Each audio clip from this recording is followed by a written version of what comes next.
ठरलं तर मग 17 नोव्हेंबर प्रोमो अपडेट. या प्रोमोमध्ये आपण पाहणार आहोत की सुभेदार कुटुंबात एक भावनिक आणि नाट्यमय प्रसंग घडत आहे. सदाशिव आणि मैना सुभेदार कुटुंबातील सर्व सदस्यांची माफी मागण्यासाठी दिवाणखान्यात म्हणजेच हॉलमध्ये येतात. ते नम्रपणे म्हणतात, आम्हाला तुमच्या सगळ्यांची माफी मागायची आहे, कृपया आम्हाला यावेळेस तरी माफ करा. त्यावर पूर्णा आजी त्यांना स्पष्टपणे सांगतात, इतके दिवस आत्तापर्यंत एवढेच करत आलेलो आहे आम्ही. तुमच्या सगळ्या चुका पोटात घालत आलेलो आहोत, परंतु यावेळेस डोक्यावरून पाणी गेलेलं आहे सदाशिवराव.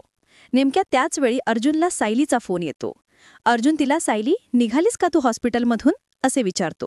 सायली हताश होऊन म्हणते, अहो येथे खूप मोठा प्रॉब्लेम झालेला आहे.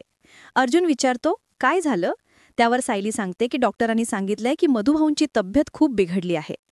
फोन ठेवल्यानंतर सायली देवीसमोर उभी राहून म्हणते, देवी आई, किती परीक्षा बघणार आहेस तू माझी अजून? ज्यांना मी माझे वडील मानते त्यांना तू माझ्याकडून हिरावून घेणार आहेस का ग? लगेचच ती स्वतःशी निर्धार करते की मी असं होऊ देणार नाही. मधुभाऊंसाठी देवीला साकडं घालण्यासाठी सायली अनवाणी पायांनी मंदिराकडे निघालेली असते. तिच्यासोबत अर्जुनही असतो. अर्जुन तिला थांबवण्याचा प्रयत्न करतो आणि म्हणतो, अगं सायली, आपण गाडीने जाऊया ना ग? पण सायली आपला निर्णय ठामपणे सांगते, मी अनवाणी पायाने मधुभाऊंसाठी साकडं घालायला चालले आहे आणि हा एकच मार्ग आहे माझ्याकडे, अनवाणी पायाने जाणे. सायली चालत असताना अचानक तिच्या पायात गाज घुसते आणि ती वेदनेने थांबते. प्रोमो इथेच संपतो.